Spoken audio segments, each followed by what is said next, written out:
one of the most thrilling Olympic sports on the bench for 2024 in Paris, but ready for a triumphant return in just a few years from now in 2028. A lively discussion on the state of softball here in the United States and around the world today on What's Hot in Paris. Hello, everybody, and welcome into What's Hot in Paris. Getting very close, of course, to the Olympic Games in Paris, being joined by a great panel. I'm going to send it right over to my colleague, Brooke Bennett, of course, three-time Olympic gold medalist and co-host here on What's Hot in Paris. This live stream is sponsored by Renewal by Anderson right here in Tampa. Brooke, we've got a great panel here to talk softball here today. We do. And I had this idea that I had such the great connections with our two guests that I felt like we had to give them the opportunity to talk before we get into what is really going to play out in Paris. That starts this Friday with opening ceremonies. But, now we're looking at the sports that are left out. And baseball and softball are those that are not on the ticket for Paris. And so with that, I'm going to introduce our two guests. We have Michele Smith, who is a two-time Olympic champion in softball at both Olympics that I went to, 96 and 2000. So we share that in common, which is very awesome, along with other things that we'll get into.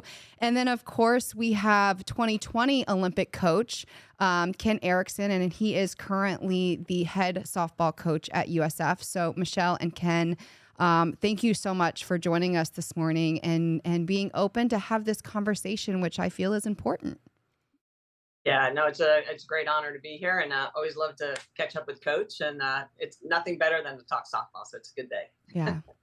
And Ken, I know definitely. You've been busy in kind of the recruiting. So are you able to breathe a little bit and sit back, or are you still hitting the recruiting trail pretty hard?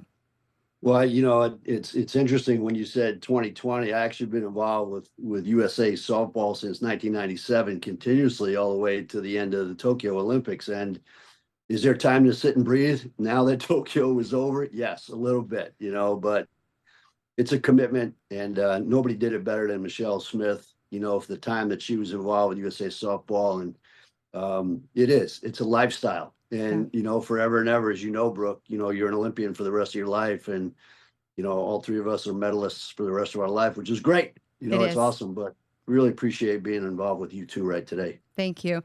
Michele, let's just talk about, I think as each Olympics approaches, do you just find yourself going back in time where it doesn't seem so long ago, but then other days it does? But just take me through the experience for you, because 1996 was the first time that softball, baseball was introduced into the Olympics. What was it like being in Atlanta and then being able to continue that journey for 4 more years into 2000 and becoming the Olympian and the Olympic gold medalist? Yeah, it was amazing. And actually yesterday was the anniversary of the first ever Olympic softball game in Atlanta. And, it was the first time that soccer, softball, a lot of female sports were actually included on the Olympic program. So I go back, and then when I do the math, I'm like, holy cow, what was that, 28 years ago or something like that? I'm like, oh my gosh, this is crazy. So it seems like it was yesterday, but obviously it wasn't. And, our sports come a long way. The 96 Olympics really helped springboard our sport into the Southeastern Conference and NCAA softball. It just gave more notoriety, more credibility to the sport. It grew around the world, and it really was on the rocket ship, continued through 2000. And so, there are millions and millions of little girls around the world, not just in the USA, but around the world, that play our sport. And it is a great sport that teaches them teamwork. It teaches them to have accountability individually as well as with their teammates. So there's just so many great things that the sport brings together that being a little bit in and out of the Olympics has been hard on our sport. But I go back and I feel like I'm still the athlete that I was all those years ago, getting ready to step on the field. Yeah, I get that. And I'm going to jump to Ken for you on that with what Michele brought up is the challenges that maybe you face now sitting in the chair that you sit in to go out and to recruit those young athletes when we see softball and baseball being left out in 2012, 2016, and now in Paris. As a coach and being someone that's in there looking to get these girls from high school to think about the college aspect of it, and then do I play college? Do I not? Do I go a different path? How has that been for you when we're kind of in that up and down motion of we don't know what's going to happen, although we do know that LA has said it's going to return in 28, so that should help with the next 4 years. Well, there's no question that LA is a tremendous impetus towards that, and I truly believe that if the decision to have the Olympics in LA in 24 would have kept the sport in another continuous 4 years after Tokyo, and then after that, if France had got it, you might have seen a different deal where you would have had back to back, but that's not the way it is. So at this point, we still have the World Championships, which just ended in Italy, and we still have the aspects of our A team and our B team and the USA softball and a continuous evaluation program that goes on. But the difference right now is that you do have that golden ring at the end, and prior to this, and this, Michele and I think we're in the same room in Colorado Springs in 1992 when Don Porter announced that softball and baseball were going to be in the 96 Olympics. It was both the men's program and the women's program were in this room during an evaluation for the Pan Am Games, and the place went crazy, because our sport is so close vested to the community that played it at that time. And right now, as you've said, and Michelle's alluded to, the sport has blown up, and if it wasn't for the 96 team, and if it wasn't for the 2000 team, you might not have had one of the most dominant teams ever in 2004 in Athens. And that was the time when Finch and Osterman were playing, Fernandez. And, once again, let's just go back to that group that was in there from 92 to 2000. Phenomenal bunch of people. And they still are tremendous ambassadors to our sport. Michele, you've stayed extremely close to softball. And I have to just let you know that my dad loves you. He has become recently such the softball fan, constantly watching it. He'll come over and stats and this. And I go, where'd you hear that? I go, Michele Smith's giving you all that information, right? So you are getting, so of course people are watching it and you're doing such a great job on ESPN and you've stayed close to it. Is that your give back to the sport so that you can try to build the world recognition of the sport? How are you going to do that, Michele? I'm not putting it that it's all on you, but I know you spent a lot of time in Japan throughout your career, and U.S. and Japan are kind of the dominant countries. But how do we grow the sport even more for you guys so that it becomes a point that you're not on the chopping block every 4 years? Right. Yeah, no, it's a great question. It's a valid question that we're all working, very hard for. I think the big cog in the wheel that needs to have more growth would be the European market. And that's why we just had World Championships, as Coach said, in Italy. So we need to build programs in France, Germany, Italy.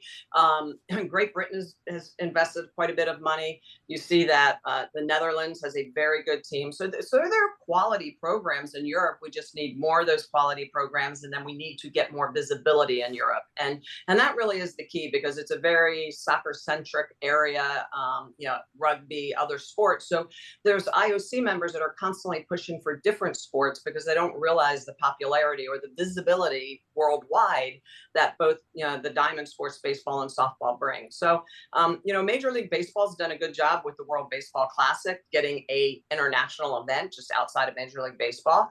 We've done the same thing. We've gone to a bi-yearly World Championship so that we can have, instead of every 4 years, the World Championship, every 2 years, which is important for us because we need to stay on that world stage. But we also have to do a better job at the elite level. We need better professional leagues. And there's a very good professional league in Japan. As you mentioned, I was there for 16 years. A lot of our women in the US go over there, Australia, Canada. So there are players from around the world playing in the Japan League, which is why that program continues to excel. We need better facilities in the United States. We're working very hard in Pinellas County to try to get some of the stadiums upgraded. We've done a good job with Title IX and building elite quality stadiums at the collegiate level, but now we need it at the professional level. And what a lot of people don't understand, we are the only women's sport that cannot play in a men's facility. If you're a swimmer, a golfer, a soccer player, a basketball player, name any other women's sport, you can play in a men's facility. Softball cannot. We can't play in a men's baseball stadium. We're 2/3 the size of a baseball stadium. So we need our own facilities. And if we don't have people championing to build elite stadiums in communities where so much softball money is invested into bed tax and all these other things. If we don't have people saying, hey, I got to raise my hand. I need a little bit of that public money that's now going into other professional sports, men's professional sports. I'd love to see it if they said, hey, we're going to build the Rays a $1.3 billion project. Well, how about we give 1 or 2% of that to upgrade the softball facilities in South St. Pete, so now the girls have an opportunity to play ball. It doesn't take a lot. It just takes a little forethought. And going back, almost 30 years to the 96 Olympics, we probably should have been a little bit thinking forward, like, this is what we need for the growth of our game to continue. So my hope is that we continue to keep it strong at the grassroots level, which we've done. Collegiate level, we are doing, grow it worldwide, build more elite stadiums, and then give opportunities for people to truly see the best in the world. The collegiate athlete, as Ken Eriksen knows, he's coached at every level and played at every level. The collegiate athlete that we see on TV that your father loves, right, and have great statistics, they're still a collegiate athlete. When you were in college, you were an outstanding swimmer, but you know how it is as the growth of an athlete, you continue to climb after college. And so we need places for these young women that are so good in college to continue to become the best athlete that they can be. And so that's kind of the conundrum that we're in a little bit right now. The sport's in a good place, but I'm always pushing for us to go a little higher. Well, and I get that. I'm always that way. Like, we have the Olympic goal, but you got to go up higher. Yeah. I would think that starts a lot with the money that's coming into the sports and the endorsements, because when you're doing it as an amateur or an elite athlete, the funding is there for you, whether it's your families or it's the college paying it. But then to kind of put those companies on the spot, is there an opportunity for these girls to take softball as a career, which we're seeing in so many different sports that happening? I can even say in my time as swimming, the amount of swimmers that were considered professional or could make a living in 92 and 96 was very limited, where you look at the athletes competing in now 2024, and the majority of them are making enough off of endorsements and other smaller things that they can live and train and breathe swimming. I saw a great story on water polo the other day where they're having a problem with funding, so they don't have enough athletes that can compete and can train at this Olympic level. Is that the same push, Michele, that not only with the facilities, but there has to be the endorsement dollars for these girls as well? Yeah, 100%. And NIL has obviously helped the collegiate athlete, but for the Olympic athlete, especially in team sports, right? That's really the key, because now you're looking at funding a team, and Coach Eriksen knows what this is like, is that the pitcher, or maybe the big hitter, the shortstop gets the notoriety, but it's a team of 15 women or 17 women, depending on the roster size, that needs support, that needs to be able to make this a lifestyle, as Coach said earlier, is that, to train for the Olympics, as any elite athlete knows, it's a full-time commitment and it's your number one priority. And if you have to try to have secondary jobs to try to make ends meet, it's very difficult to be at your best. So absolutely, endorsements is a big part of it. And then I think as athletes, we have to be responsible for, being good business minded and understanding how we can promote ourselves. Social media has obviously helped a lot with that, but it's definitely a lot different today than it was 30 years ago. Ken, let's talk about the game and how you've seen it change. We were going over before we started a little bit of your history, and both you and Michele, and we'll get into the more of the Clearwater and the Pinellas County history. But you were a part of the Clearwater Bombers as a player, as a coach, and now being the winningest coach at USF. Michele brings up a good point. How are you coaching your athletes differently today with social media, understanding that I believe there is a good and bad in it? If you use it, there is a way to use it, I think, well, to bring money into the sport. But I'm sure you're doing a lot of the talks of telling the girls, it's not where you need to be. We need to stay focused on the game. Yeah, you're absolutely right. Yeah, but that comes back to education, okay, Hmm. of the good and the bad of why. You know, the athlete is always going to make the first fold in the newspaper when they get pulled over for a DUI, but they're never going to make the first fold for getting a 4.0 GPA and they hit 350.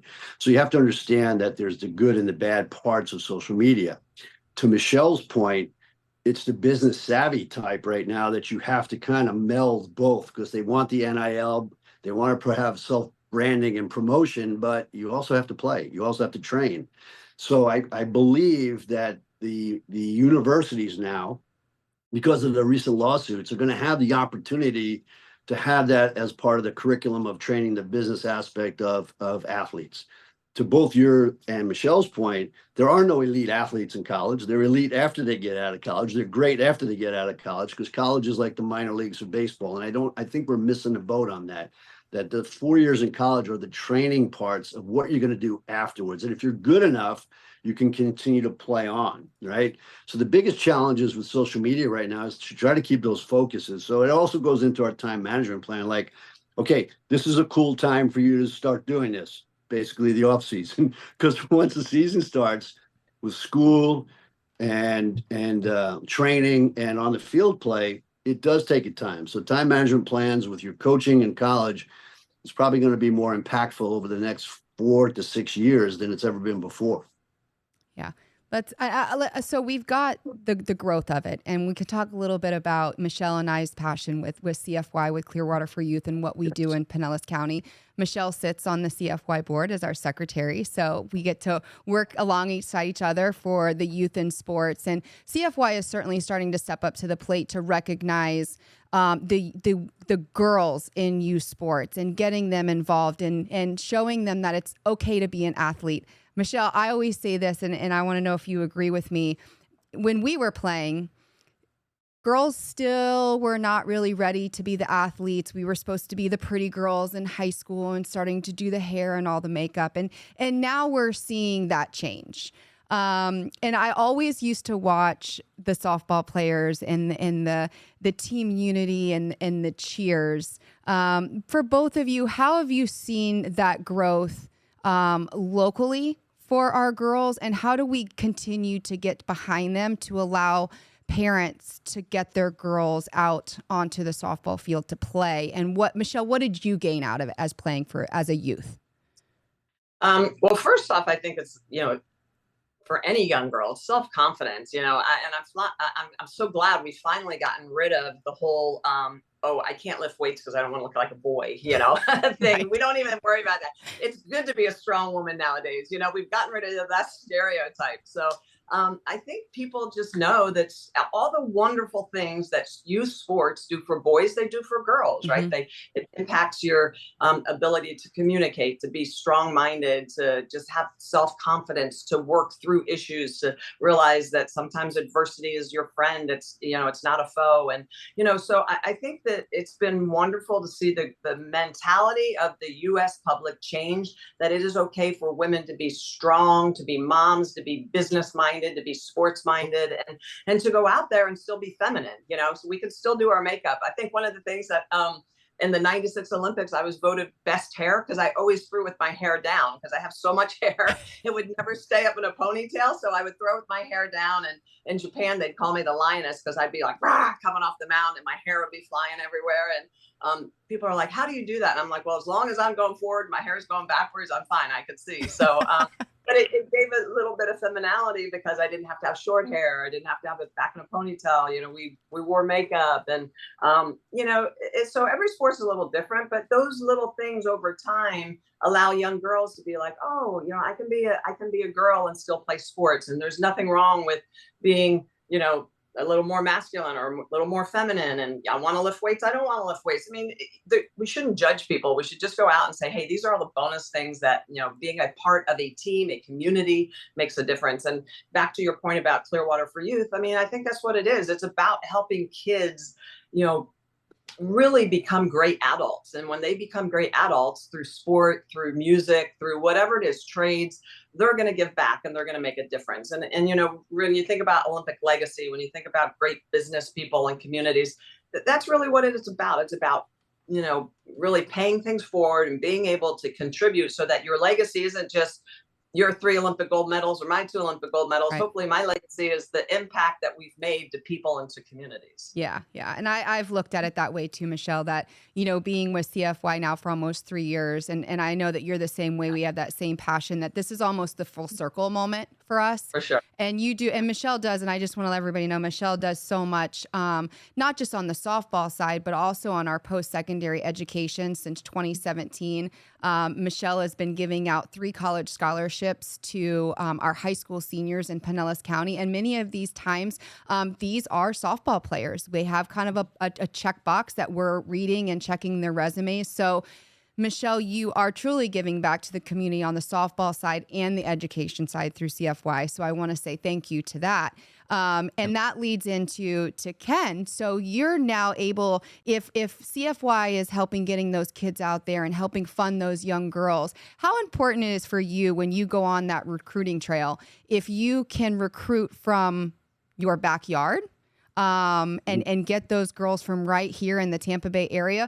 But then my next question to you, which I think we can have a little fun with, how has it been, and you chose to coach in softball and coach the girls? At the beginning, was that frowned upon? Did you get picked on about that? Why aren't you coaching baseball? Why are you coaching softball? But I'm sure you have an amazing story, or, how the girls come up with their little handshakes and their chants and their cheers. Do you just sit back and let them steal the show?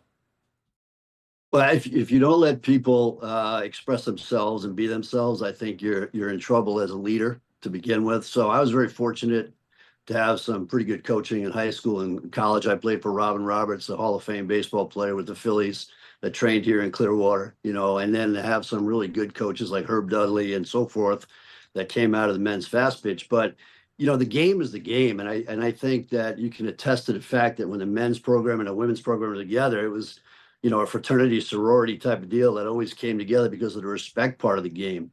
But I think more than anything else, to be able to recruit in our backyard, and we're still the only team ever to play University of South Florida in the Women's College World Series, that every one of our kids on the roster was born in a state that bordered the Atlantic Ocean. And that's hard to say, right? That was all East Coast, but that was a certain stubborn philosophy of mine that, we have players all over the country, and why not cultivate that in your own backyard? So it was a big, big deal for us. But the coaching was the start. When I first started at women's softball, the coaching was immature. And what I say by this is there wasn't a lot of women that were coaching compared to a lot of guys that were coaching. And the guys that were coaching back then never played. And so they didn't quite understand the game, and they weren't legitimate, but they used to yell and scream a lot.